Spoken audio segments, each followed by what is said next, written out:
Assalamualaikum warahmatullahi wabarakatuh. Para tokoh muslimah yang dimuliakan Allah, pernahkah kita merenung mengapa Allah menyebut umat ini sebagai umat terbaik?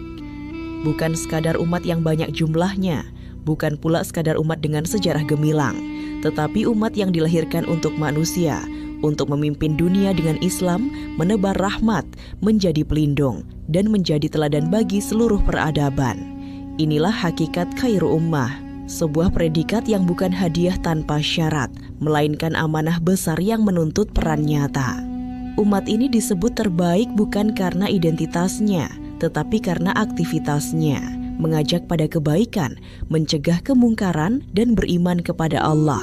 Artinya, sejak awal umat Islam didesain untuk menjadi pemimpin peradaban, bukan sekadar pengikut. Namun, jika kita melihat realitas hari ini, ada pertanyaan yang tidak bisa kita hindari. Benarkah umat Islam saat ini telah menjadi umat terbaik? Di berbagai belahan dunia, kita menyaksikan penderitaan umat yang begitu nyata. Penindasan, penjajahan, konflik, kemiskinan, hingga krisis moral. Umat ini besar jumlahnya, tetapi lemah kekuatannya.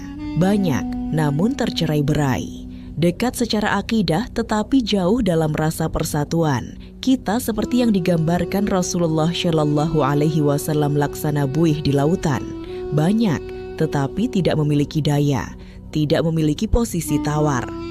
Bahkan seringkali hanya menjadi objek permainan kekuatan dunia. Lalu apa yang sebenarnya terjadi? Apakah ini karena umat Islam kurang cerdas, kurang sumber daya, atau tertinggal dalam teknologi? Bukan. Akar masalahnya jauh lebih mendasar. Umat ini kehilangan kekuatannya karena Islam tidak lagi diterapkan secara kafah dalam kehidupan. Islam hanya ditempatkan dalam ranah ibadah pribadi, sementara sistem kehidupan diatur dengan aturan yang bukan berasal dari Allah. Padahal Allah telah memerintahkan kita untuk masuk ke dalam Islam secara keseluruhan, bukan sebagian-sebagian. Ketika Islam dipisahkan dari kehidupan, maka yang terjadi adalah kekosongan. Dan kekosongan itu pasti diisi oleh sistem lain yang tidak membawa keberkahan. Inilah yang menjadikan umat kehilangan arah, kehilangan kekuatan, dan akhirnya kehilangan kemuliaannya. Namun para tokoh muslimah, harapan itu masih ada, bahkan sangat nyata, karena Allah telah menunjukkan jalan kebangkitan itu dengan sangat jelas. Kembali kepada aktivitas yang menjadikan umat ini mulia sejak awal, yaitu amar ma'ruf nahi mungkar dan iman kepada Allah.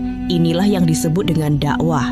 Bukan sekadar dakwah yang bersifat individual, tetapi dakwah yang mengajak umat untuk kembali menerapkan Islam secara kafah dalam seluruh aspek kehidupan. Dakwah yang tidak berhenti pada perbaikan individu, tetapi bergerak menuju perubahan masyarakat dan sistem. Dan disinilah peran besar muslimah.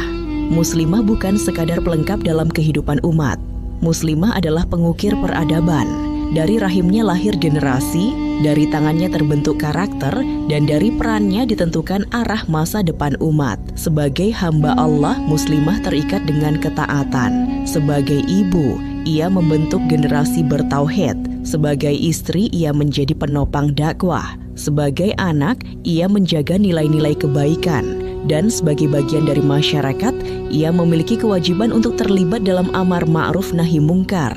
Sejarah telah membuktikan bahwa kebangkitan umat tidak pernah lepas dari peran muslimah. Mereka hadir sebagai pendukung dakwah, sebagai pendidik generasi, bahkan sebagai penjaga arah pemikiran umat. Hari ini, umat ini tidak hanya membutuhkan perempuan hebat. Umat ini membutuhkan muslimah yang sadar akan misinya. Muslimah yang tidak hanya syalihah untuk dirinya, tetapi juga bergerak untuk umatnya. Muslimah yang menjadikan dakwah sebagai jalan hidupnya. Para tokoh muslimah yang dimuliakan Allah, predikat umat terbaik bukan sekadar kenangan masa lalu, tetapi janji yang menunggu untuk diwujudkan kembali. Dan pertanyaannya hari ini bukan lagi apakah umat ini bisa bangkit, tetapi apakah kita siap menjadi bagian dari kebangkitan itu.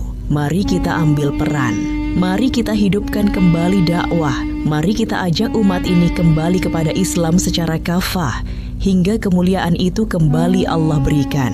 Wassalamualaikum warahmatullahi wabarakatuh.